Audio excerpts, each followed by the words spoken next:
There are things about the formation of this country the elite wish you never to know, and they've been able to conceal this simply by placing clues right in front of you, in broad daylight.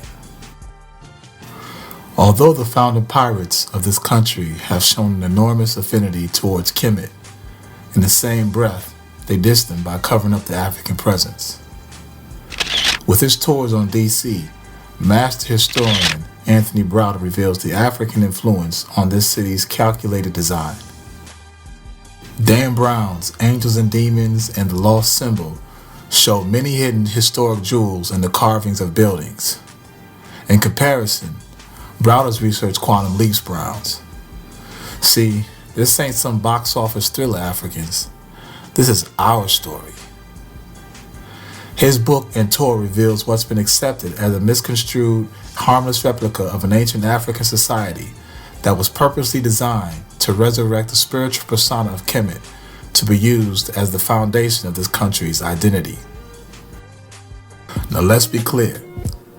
I always say when it comes to the formation of this country, there are no coincidences. Everything's been done with intent and purpose. The connection America has to Kemet is no secret to a select few who describe America as the new Egypt. So it is not by accident we find a modern imitation sitting at coordinates 77 degrees latitude north, 39 degrees longitude west in the United States. I can't echo enough the words of Winston Churchill, who once said, "History is going to be kind to us because I'm going to rewrite it." A profound statement and philosophy genetically embraced by the pirates and their beneficiaries the world over. This single blatantly racist act is but a part of many in the global conspiracy of anointing white folk as the originators of civilization, when in fact their title should be master plagiarists.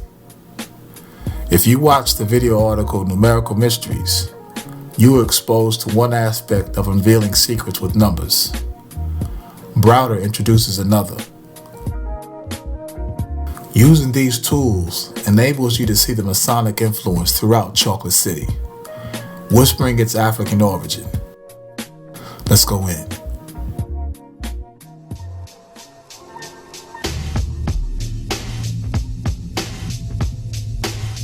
We must establish an often overlooked ital piece to DC's design, that it is not a state, but actually a federal district, which before being named after that pirate Christopher Columbus was called Federal City.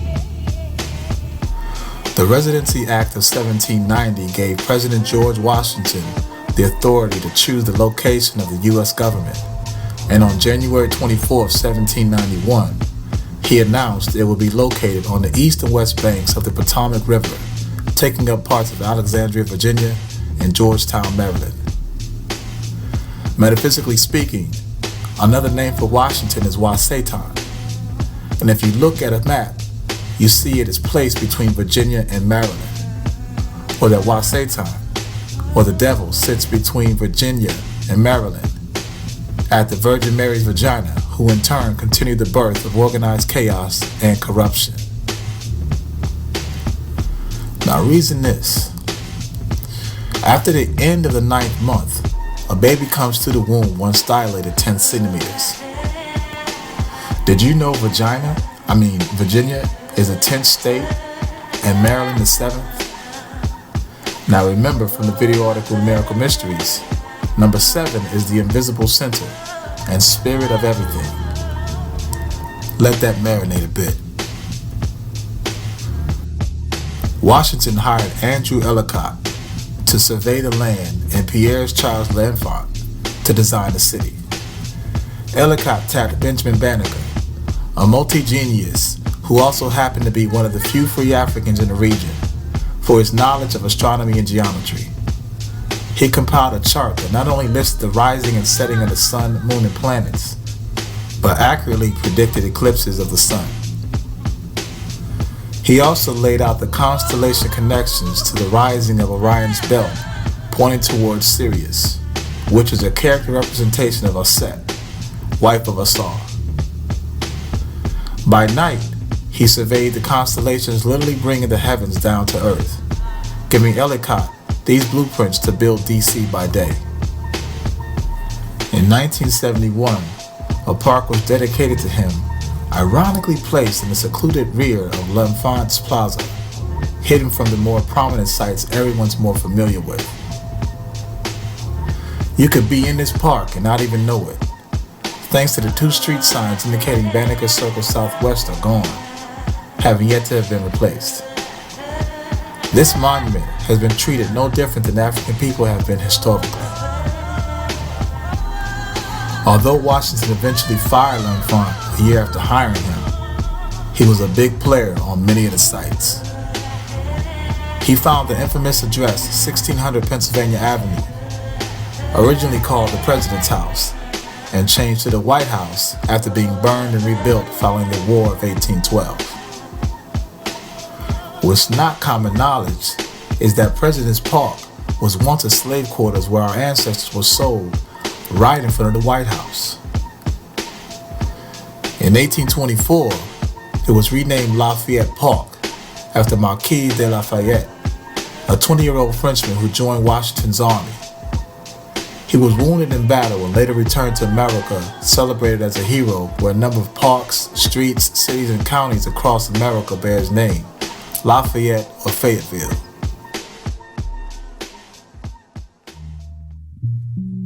When a Mason reaches the 32nd degree, that is when they are taught who the original man is. And they are duty bound to acknowledge an African who knows who he or she is. Not a Negro, not a colored person, not a black person, but an African. So when they know that you know, they have to respect you because they know that you are the knowledge.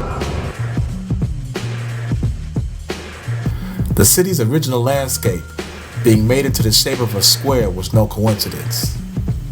For Freemasons, the square symbolizes the cornerstone or foundation of something, in this case, America. When you look at a map of DC, you won't notice there are several symbols hidden to the naked eye. But again, if you know what to look for, they can be seen clear as day. Those in possession of most of these secrets are members of organizations older than the founding of this country. Many call these groups secret societies. The most noted are the Freemasons, a society, but not a secret one. Actually, they're a society of secrets, secrets that can be revealed if you know the ledge. Washington and party showed their hidden admiration of Kemet and African culture throughout the city. A few that stand out are the crucifix, the inverted star or pentagram, the Star of David or hexagram, and the compass and the square. First, we must realize not all of these symbols are evil. Many have an African origin, and members of these societies, including the Roman Catholic Church, took our symbols and used them for their depraved deeds. The compass and square's legs are formed at Pennsylvania and Maryland Avenues, with the circle enclosing the Capitol building, which, by the way, on top, a brown statue depicting the pirated or white version of Aset, Isis, stands. The inverted star, associated by many as the devil's pentagram or goat of Mendes, often seen with a light or flame over its head, is formed by connecting DuPont, Logan, and Scott circles with Mount Vernon Square and the bottom pointing directly to the White House. The light expresses spiritual knowledge, which is usually seen in the upper or northern portion of a symbol, also depicting heaven. And we can see that DuPont, Logan, and Scott circles have 6 streets coming into each of them from all angles. At the middle of the pentagram, looking north, you'll be facing the house of the temple, the spiritual heaven of all this shit. Also known as the 33rd degree Grand Lodge of the Scottish Rite of Freemasonry headquarters, the temple is located both 13 blocks north of the White House and 13 blocks south of the Scottish Rite Temple, at the corner of 16th and S Streets. With 33 columns 33 feet high surrounding the building, the entrance has two sphinxes wearing blatant Kemetic symbols, doing what a sphinx does: guard and protect. On the left, the sphinx's eyes are open, repping power. The right, closed, implying wisdom, as proclaimed by the Masons, who possess the knowledge of our legacy and have the ability to manifest it. Plus, they metaphorically have the assistance of the mythical Sphinx to protect them from anyone who opposes.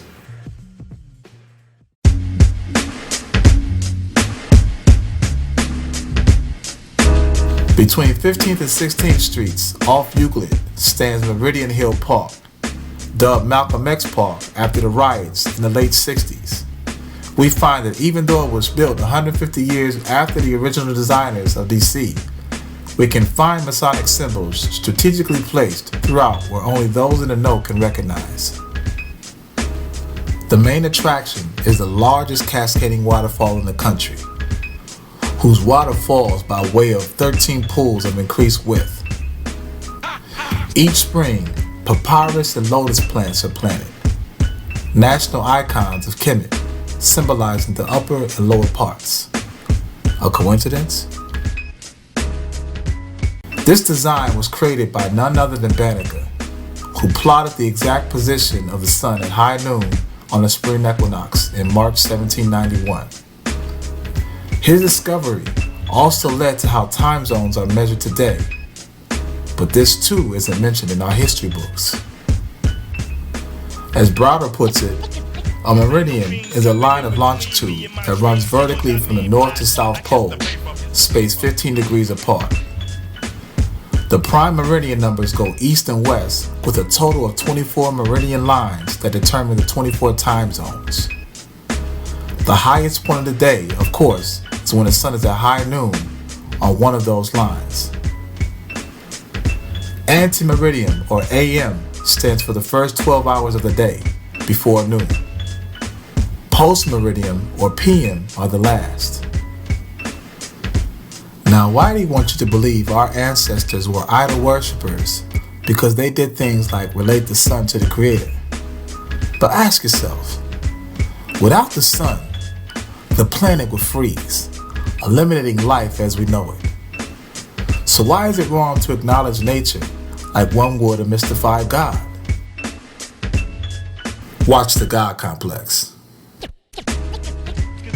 The sun was given 3 names depicting the 3 daily phases it goes through. Kepre, for when it rises in the east each morning, or rebirth. Reg indicates the sun at the meridian, or highest point of the day, 12 noon. And Amen, for the end of the day, when the sun appears to die or set. So each morning the sun rises between these 4 tekenu, reaches 16th Street at noon, illuminating what Masons call the Corridor of Light, also once known as the Avenue of the Presidents or the Washington Meridian. Today, 16th Street is referred to as the Avenue of Churches because of the more than 50 churches, spiritual centers, and Masonic spots that extend the length of this 7-mile lane, an average of 7 buildings per mile for you numerology heads. At the entrance of Meridian Hill Park on 16th and Crescent Streets, a plaque memorializing the stone marking of the Washington Meridian is placed, stating the actual point at 52 feet 9 inches west of the tablet. This should raise an eyebrow, as well as the fact that this location was declared on December 20th, 1793. Is it also a coincidence 16th Street equals 7?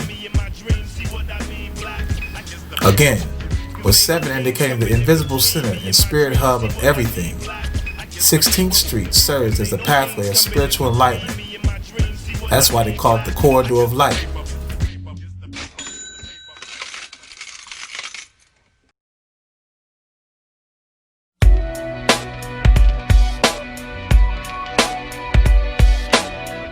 A couple blocks north from Meridian Hill Park, A 70-foot, windowless, cube-like building sits on the corner of Columbia and 16th Street. The Scottish Rite Masons Temple. On the 16th Street side, you'll see a massive doorway with 2 bronze doors with a mosaic picture with a double-headed eagle above. This is supposed to be the sun, symbolizing enlightenment at the meridian, meaning this building holds the most known level of knowledge about our African sciences.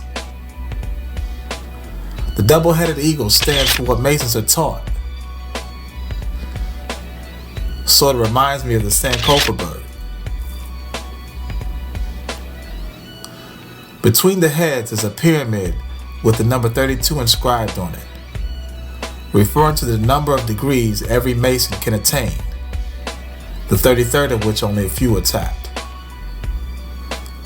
On opposite sides of the door sits 2 urns, symbolic for guardians who protect the knowledge inside this building. Sound similar to the boule in their logo?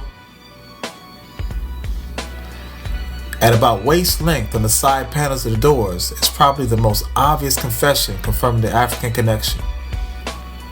On the left is a carving of the sun rising out of the water with 3 candles. Above is the Latin inscription, Ex Oriente Lux, with the translation below, from the east comes light. Browder states, the 2 candles represent male and female, the 3rd, the child born from the union. The sun symbolizes masculine energy and the water the feminine. Both are needed for the creation of life. On the right, we find what many falsely believe is the Star of David. It was originally known as a Sephidet and represents the union of Asar and Aset, Kemet's first family, and Horuz's victory over his father's murderer, his uncle Set, as told in the Asarian drama. It too rises out of a body of water with 3 candles, and above we read, Ex Occidente Lex. From the west comes law. Hold that jewel. I'm going to refer to it in a sec.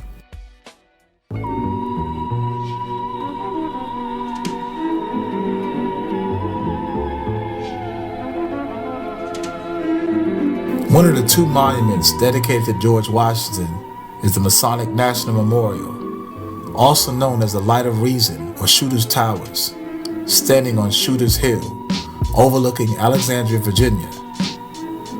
Interesting enough, this monument is 333 feet tall.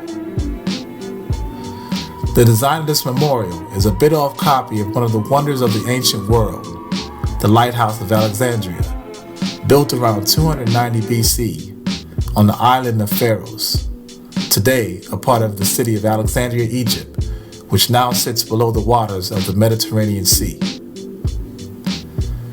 So you must realize there's a reason why he's gone through great lengths to conceal the true story of our legacy.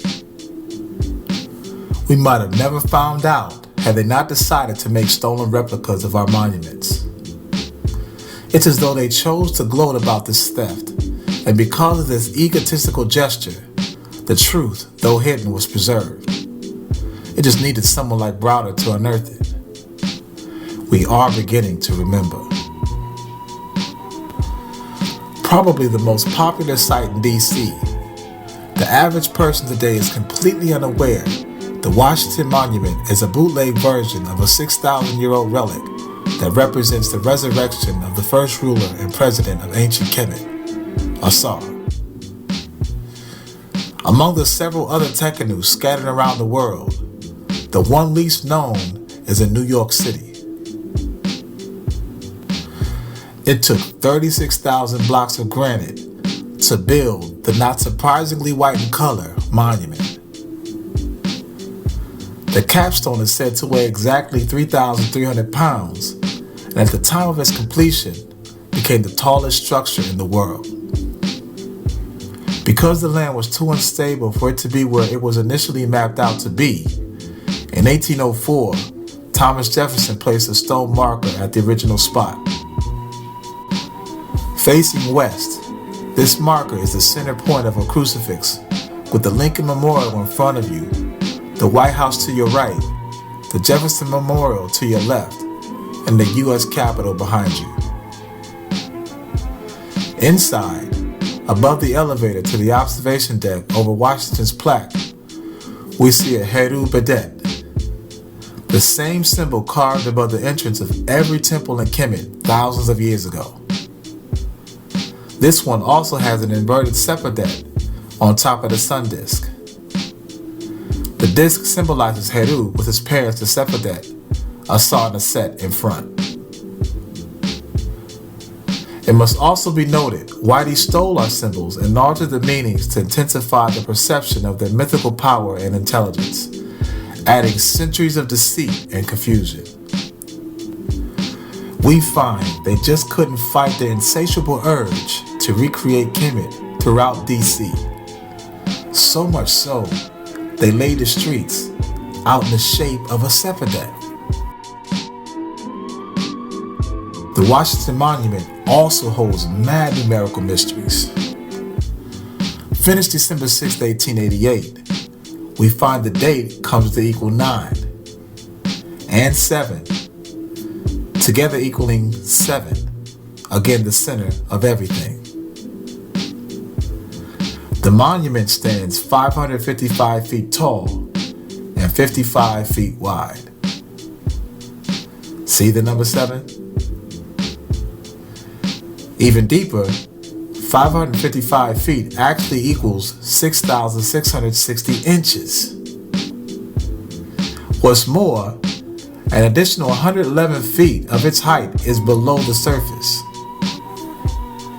Add this to the 555 visible feet, and we find the total length of the monument is actually 666 feet, or 7,992 inches, both equaling 9. Now the Tekken signifies the death and resurrection of a saw, and there is no record of any kind where Washington was cut into pieces and scattered across the globe. So why a Tekken was chosen leaves me with but one theory.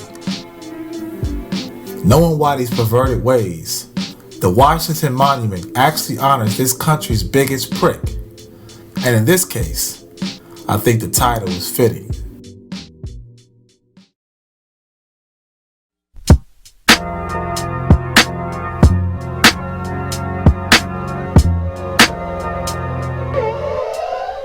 West of the monument, we can see one of the most recognized shrines in honor of Abraham Lincoln, another ripped-off design from Kemet.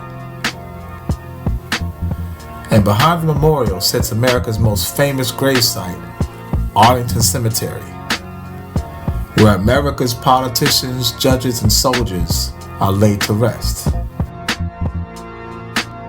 By now, you should know Arlington Cemetery too was plagiarized. They bit off the ancient Valley of the Kings that resides on the west bank of the Nile. The John Adams Building is part of a trio of buildings known as the Library of Congress, holding more than 25 million books and over 100 million maps, CDs, video, audio, newspapers, manuscripts, and magazines. There are 3 doorways to enter, each door made of bronze with 2 of the doorways having 3 figurines carved on them. These images are of historical and mythological heads who introduced writing to the people of their time. In chronological order from the east, guess who's first? Jehuti, the Kemetic Neter, or god of writing. The doors on the right acknowledge those who passed it on to the west, starting with the mythical Hermes, or Mercury of Greece.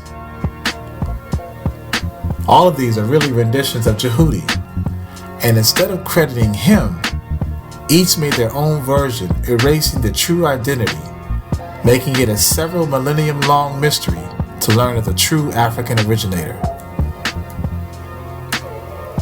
Around the set of these doors are 21 stone carvings telling the historical sequence how civilization advanced, again starting with Kemet, where we see the 3 pyramids of Giza, Notice the Heru Badet at the top? If we remember back in school, we heard of Hermes before anyone else, while never ever hearing of Jehudi. Proof white folk been concealing the truth for their benefit. Ask yourselves, why can't we find pieces of the truth on municipal buildings, but not in our schools?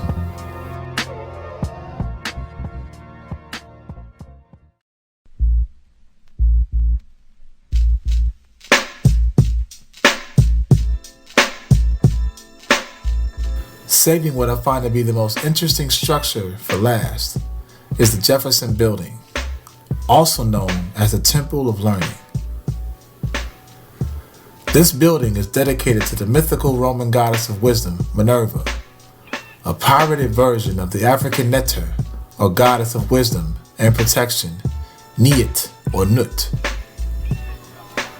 The owl is her symbol, also seen on the upper right corner of the dollar bill.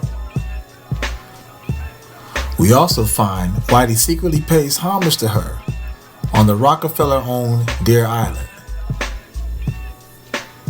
What makes this one of the most ital buildings every African should see are the 33 heads that surround the outside of the building. It has been well documented the human race began in Africa, with all other races starting to emerge from there some 50,000 years ago. Researched by one Herbert Small, the now out of print 1897 published Small's Handbook, these 33 heads depict the chronological racial origin of man. Going counterclockwise from the northern entrance into the building makes one believe it begins the numerical order with the Russian Slav, ending with the 33rd being Chinese. But we find, as with everything else, an enormous amount of attention was paid in the placement of these heads. Being there as 33 heads should let you know a Masonic influence is behind this. And as mentioned, only a few have attained the 33rd degree of Masonry, which reveals humanity started in Africa, and Whitey put it on one of the very public buildings for the world to see. And we already pointed out that they acknowledge on their temple that the light or knowledge comes from the east and the law is made in the west. We see there are 5 heads in the back, all having thick noses, lips, and kinky hair. Now when we look at the United States Constitution, Article 1, Section 2, Paragraph 3, Africans are written as 3/5 of man. Knowing that 5 symbolizes man, it shouldn't surprise you the only collection of 5 ethnological heads are indeed African.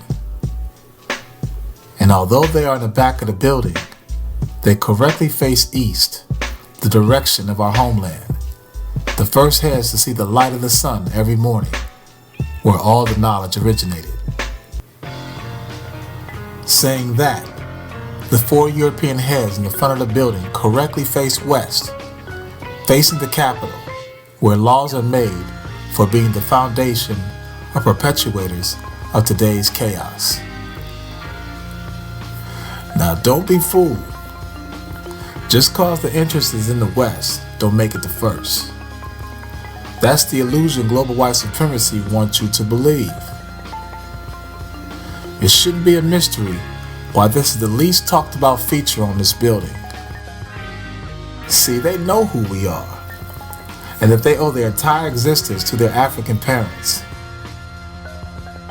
So we find that although one can argue Whitey has in fact preserved a significant part of our history through societies like the Freemasons, Whitey will copy the symbols and purposely alter or hide the meanings is the real question. After viewing this, the answer is very clear. We cannot be that naive to think they really don't know these meanings, and realize it was a conscious decision to choose to conceal it from the masses to preserve the illusion of elitism. Thanks to heads like Browder, now you know. Bless.